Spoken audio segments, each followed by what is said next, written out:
எல்லையே இல்லாத வானம் போல மனம் படைத்த மன்னவனே என்ற இந்த பாடல் வரிகள் படத்திற்கு மட்டுமில்லாமல் விஜயகாந்தின் நிஜ வாழ்க்கைக்கும் மிக அழகாக பொருந்தும்.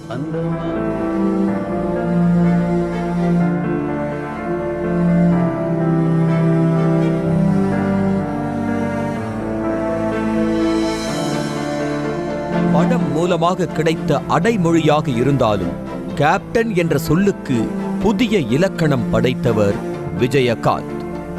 எந்த மேடையில் மைக் பிடித்து பேசினாலும் கேப்டன் வாயிலிருந்து வரும் ஒரே வார்த்தை யாரும் பசியோடு இருக்கக்கூடாது என்பதுதான். வசதி படைத்த குடும்பத்தில் பிறந்து சினிமாவில் உச்சம் தொட்டாலும் அந்த மிடுக்கை ஒரு நாளும் விஜயகாந்த் காட்டிக் கொண்டதே இல்லை.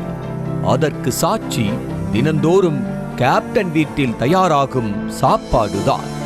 பசியோடு யார் வந்து நின்றாலும் வயிறார சாப்பாடு போடும் அச்சய பாத்திரமாக இருந்தது கேப்டனின் சாலிகிராமம் வீடு.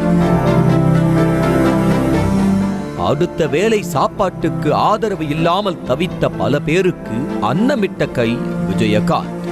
சினிமாவில் வாய்ப்பு தேடி அலைந்த இளைஞர்கள் பலரும் பசி எடுத்தால் செல்லும் ஒரே இடம் விஜயகாந்தின் வீடுதான். மற்ற விஷயங்களை பேச வந்தாலும் முதலில் சாப்பாடு கொடுத்துவிட்டுதான் என்ன விஷயம் என்றே கேட்பாராம் விஜயகாந்த்.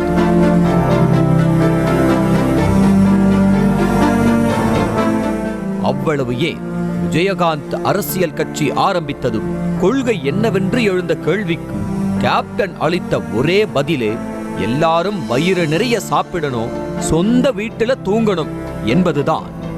எனக்கு பணம் காசு மேல எப்பவுமே ஆசை கிடையாது. மொத்த சொத்து போனாலும் மக்கள் தான் முக்கியம். என்ன பெரிய காசு காசு என விஜயகாந்த் வெறும் வாய் வார்த்தையாக பேசவில்லை என்பது அவருடைய வாழ்வியல் மூலம் உணர முடிந்தது. விஜயகாந்துடன் பழகிய பலரும் அவர் பசியாற்றும் வள்ளல் என்ற வார்த்தையை சொல்ல மறந்தது கிடையாது. சினிமாவுக்கு வந்த ஆரம்ப காலத்தில் வயிற்றை கிள்ளும் பசியில் விஜயகாந்த் காத்திருக்க ஹீரோயின் வந்தால்தான் சாப்பிட வேண்டும் என படக்குழுவினர் சொல்ல அவரது முகமே வாடி போயிருக்கிறது.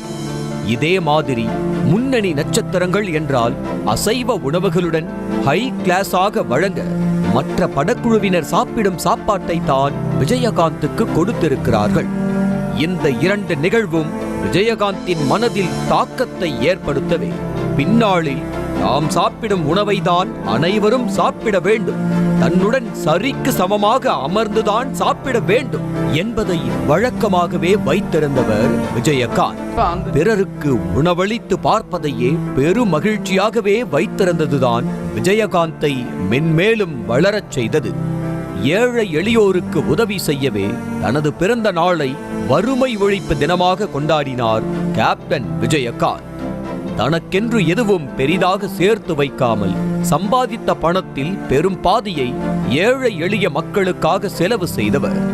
மக்கள் நலன் மட்டுமே மந்திரம் என எளிமைக்கு சாட்சியாக இருந்த விஜயகாந்தின் இழப்பு மனிதநேயத்தின் மறைவாகவே பார்க்கப்படுகிறது.